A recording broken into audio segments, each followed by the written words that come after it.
So last time I got to sit down and talk with you guys, I got a chance to go to the studio. I got a chance to see everyone in action, and then I was slated to interview you and Phil and Shamira. Right. But you've been running for me.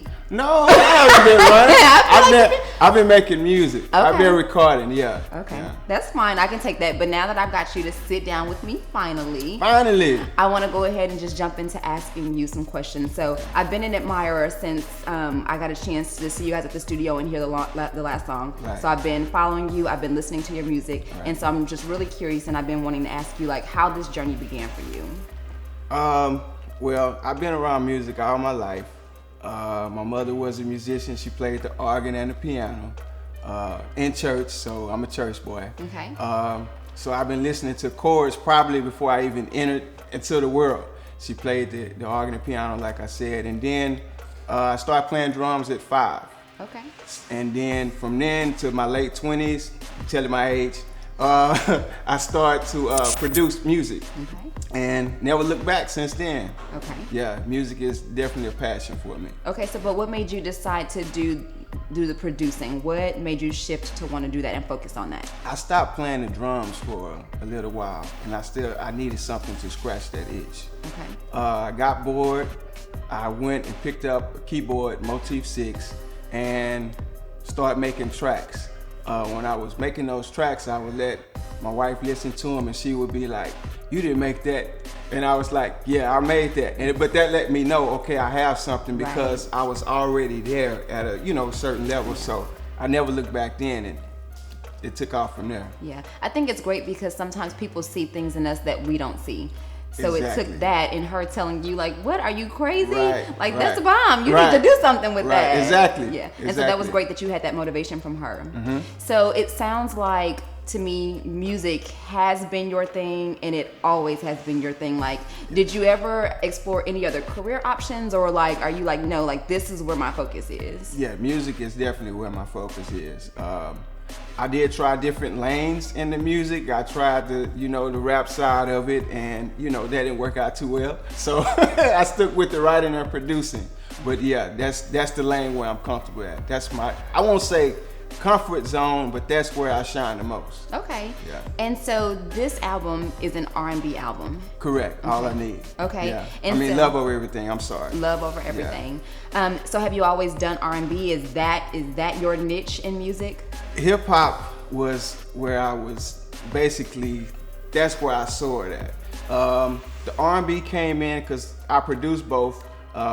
It came in when I was producing a song for a movie, for a movie director, and so the R&B side came then. Okay. So it was hip hop, then R&B. Okay. Yeah. And so that stretched you. You got an opportunity to be a part of something, and they requested for that song to be R&B, and that put you in another lane that you had never tried. Exactly. That's exactly what happened. When I talked to Frederick Alonso, he was like, "I don't need hip hop. I know you do hip hop. I don't need hip hop. I need something R&B." And I was like, I can do that. I just went into a different vault of sounds, and from there, listened to the music and was inspired from there. Yeah. And so that's so powerful because he could have gone to anybody to Exactly. choose someone to do R&B if that wasn't even your thing. Exactly. And so he chose you, which speaks volumes about your talent. And then that stretched you because you were just kind of like in that box. And so through that request of his, you were like, okay, let me go and try to figure that out. And Right. now you're doing a whole R&B album. And it wasn't even supposed to be that way. We were supposed to do the one song and be done. And I mean, make other music later, but I didn't have the idea about the album until I saw the effect of All I Need. Yeah. And I was like, we have something here. So of course, I talked to Philip and Shamira that's on All I Need, and I was like, y'all be down to, let's do an album. And they was like, well, how much we gonna get? No, I'm just playing. I was like, wait till I get them up here. Wait till I get them up here. Yeah, but no, they was like, let's do this. I see the vision. I explained the vision to them, to build the relationships between husband and wife, and couples, and to inspire people to love themselves, love each other, and it's R&B music. Okay. So it touches the soul. Yeah. So now that you've fallen into this lane, do you think that R&B is now your new niche? Are we hanging up the hip hop? No. As a producer, I have all type of genres in me. Okay. I can produce anything. Okay. Yeah, so I'm versatile. Anything you want, any type of music you want, I can deliver it to you. Okay. Yeah. Very cool. Yeah.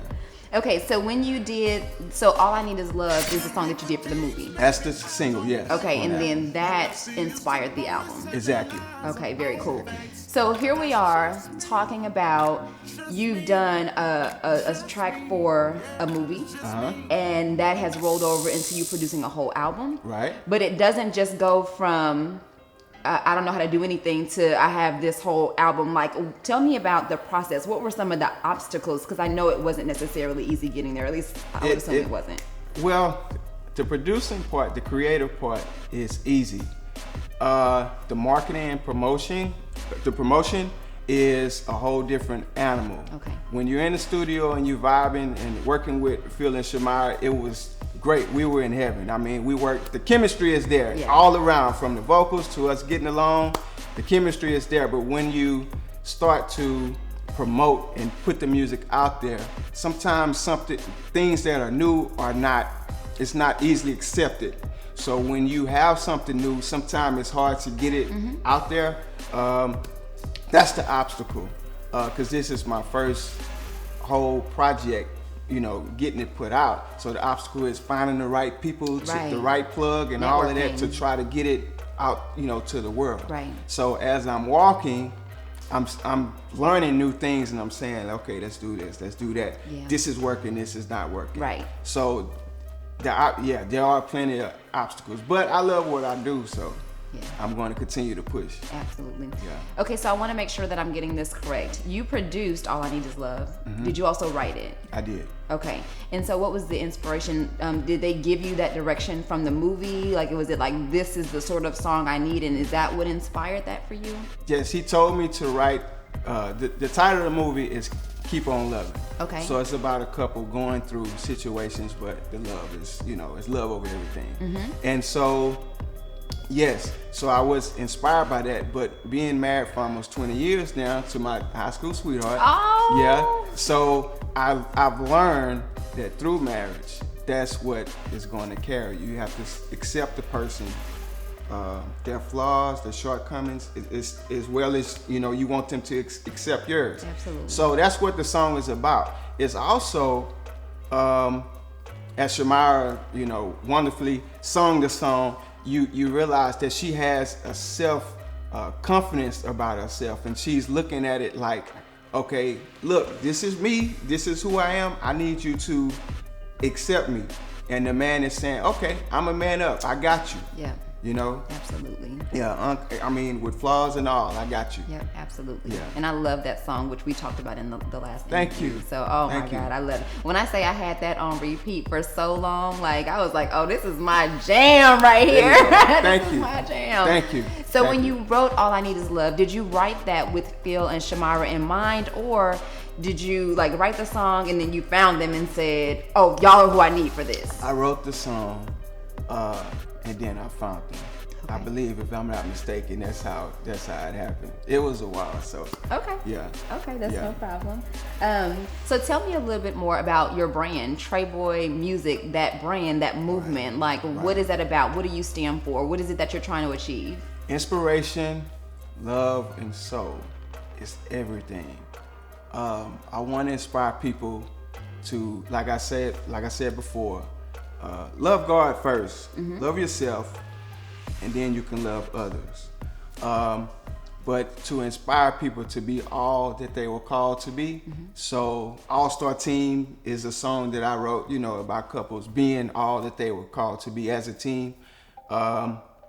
Love, soul, you know, when you talk about soul, you think about the mind, the emotions, everything that has to do with the soul. I want them to feel the music so it changed them. After they listen to a song, a Treboey song, I want them to look at life differently and feel a type of way about themselves, a good way. So that's the brand. That's what I basically want to push. Very cool.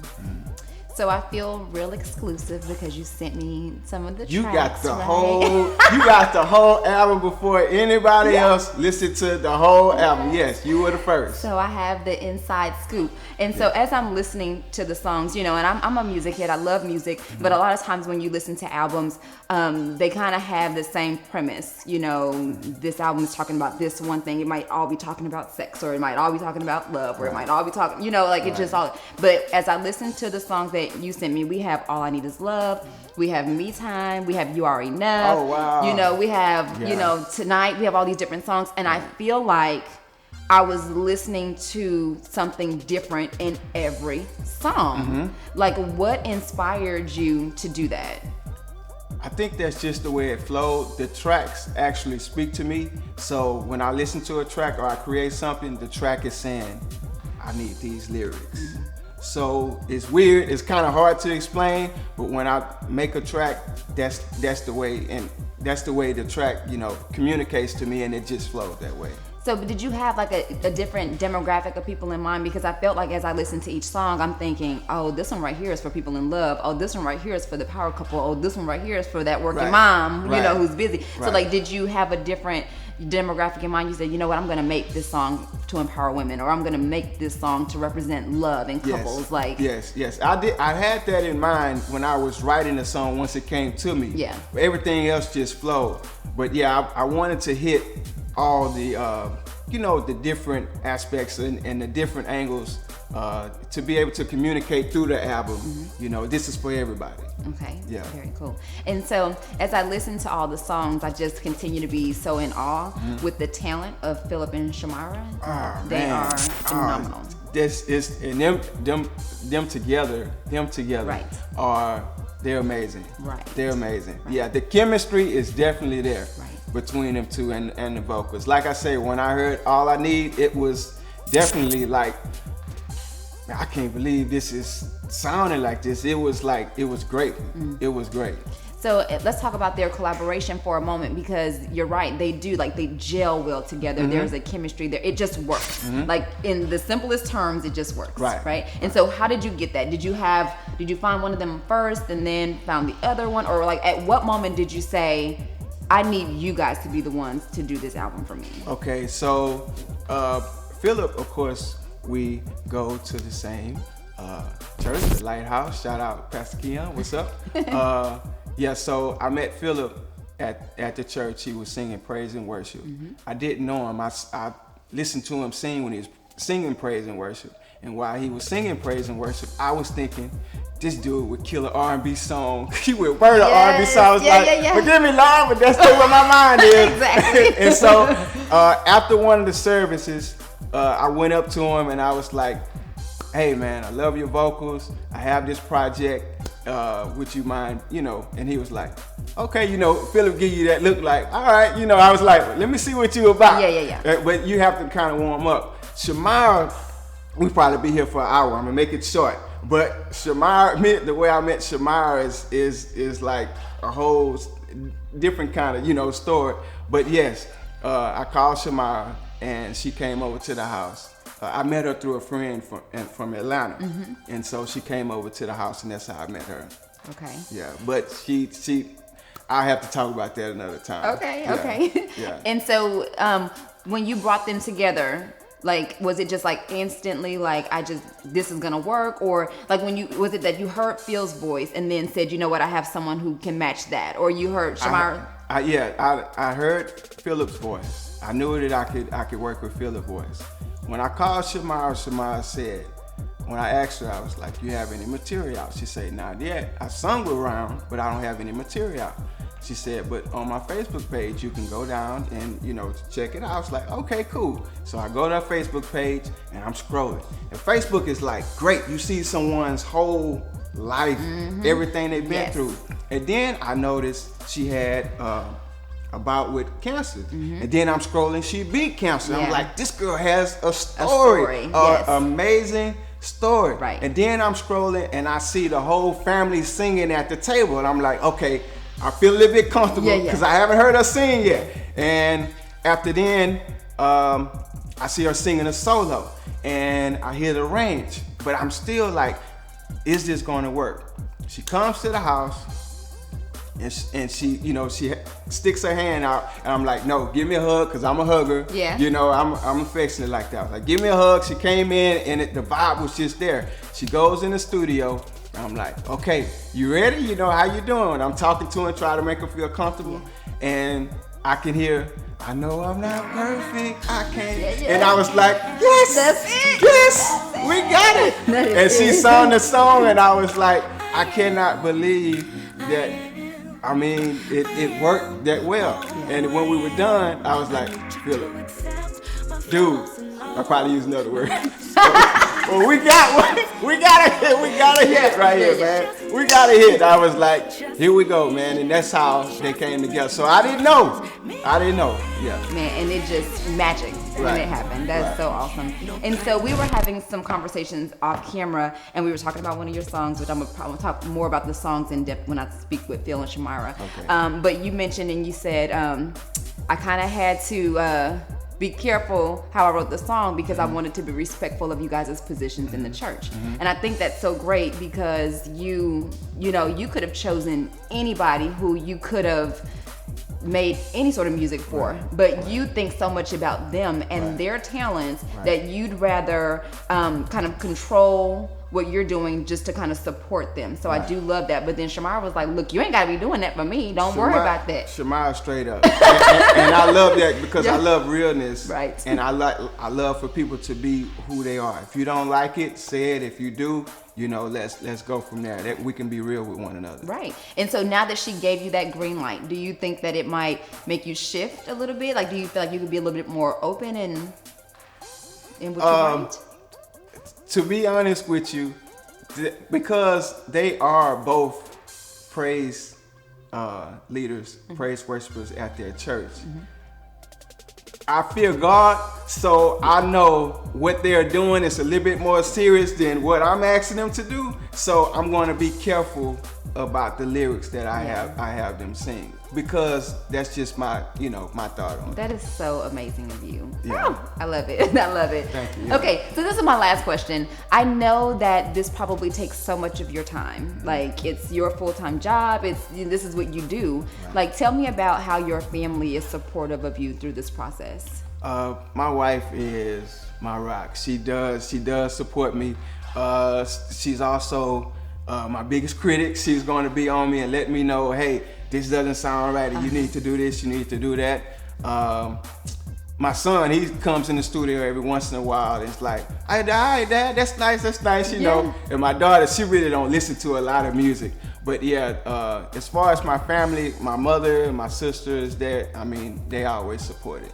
Yeah, if I call them, they're there. Yes, because when I came to the last session, like your whole family was there. Right. It was just such a warming and welcoming atmosphere because that was a big day for you. Right. And just to see them all be there and be supportive, I mean, I know that just has to mean a lot. It does mean a lot for them to see you, your dreams come true, and for them to be there, to see everything. Yeah, that means a lot. Just their presence. Yeah. It's like they're standing there with you, watching it all unfold, and that's just a beautiful thing. Right. And so we've got "All I Need Is Love." That's the single. Right. And is that out yet? That is out. Okay. All I Need Is out. The video's out on YouTube. It's on iTunes.